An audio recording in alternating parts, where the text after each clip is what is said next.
So with today's modern equipment, the release has changed dramatically from the old days of urethane and plastic bowling balls. Right. I don't know if it's even happened intentionally. I think it's just guys have figured out that, wow, if I do it like this, my ball doesn't roll very good.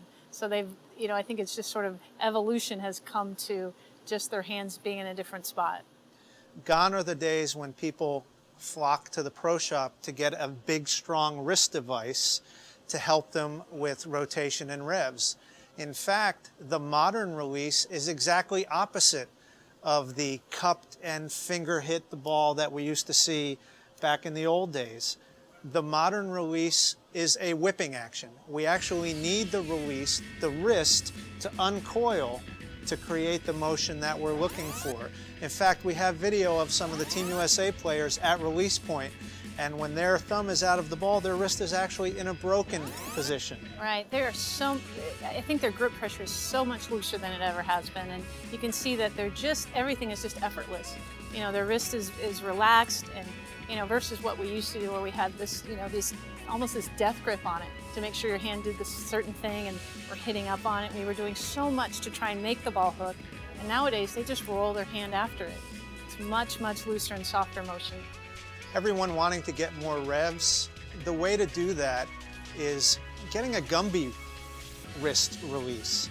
We want to let the wrist relax at release point. We want to let the ball fall off of the thumb and onto the fingers to create the revs that we're talking about. Chris Barnes is one of the best at this.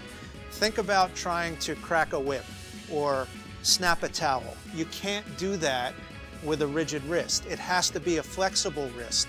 And when we do that with the bowling hand, we allow the wrist to relax and create a whipping motion, and that's where all of the revs and everything come from. Right, the more revs happen simply from that time frame from your thumb exiting and your fingers releasing and exiting off of the ball. So the longer that time frame, the higher your rev rate's going to be. That's why the two-handers, they get their hands so far underneath the ball that their fingers come out so much later than their thumb, and that's how they're able to get all of that energy. So we have some great video of David and Jonathan throwing the ball both with a firm wrist in an old-fashioned type release and the modern release with the relaxed wrist, that release point. Let's take a look at it.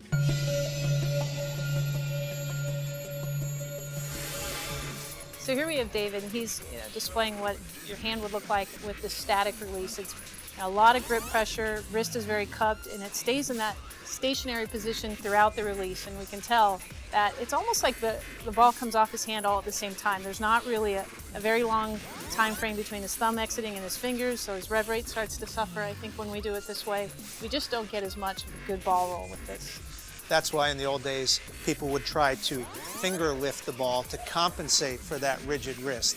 And as you can see, it's actually a little bit difficult for David to throw it with this rigid wrist. The modern players have become so good at allowing that wrist to relax and the heel of the palm to come forward as you watch his release here as we move towards his modern release.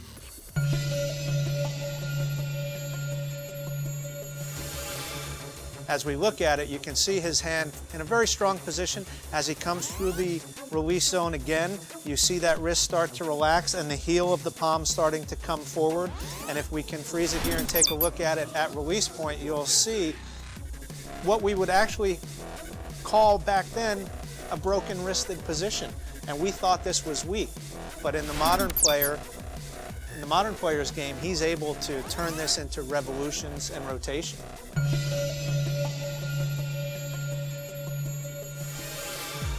Now we can take a look at Jonathan here with his version of the rigid release. And this is very difficult for these guys to do. Yeah, I think back to kind of, when I was playing pretty regularly, and we had a lot of wrist injuries, and, just people had trouble with tendons, and I think it has a lot to do with just the amount of grip pressure that was necessary to release the ball in this fashion. So, I'd be surprised if we were to look at it, that we're probably seeing less of that going on today, because again, they are just as relaxed and loose with their hand to get the ball to do much more than we ever could before.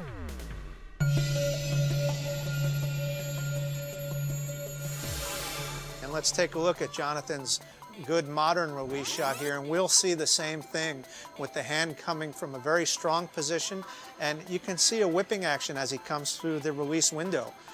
It's a very quick motion, and when it happens quickly enough, that whipping action actually causes the fingers to impart some more revolutions onto the ball without finger hitting it upward. So you get the benefit of the revolutions without the over and under reaction if you were to finger hit it. So what do we want to take from all this? Well, we want to bring the release into the modern era to match the modern bowling ball. And what we see is we've gone from the rigid wrist to the elastic wrist. And the elastic wrist is a far better match to the modern day bowling ball, which has skid and snap built into it.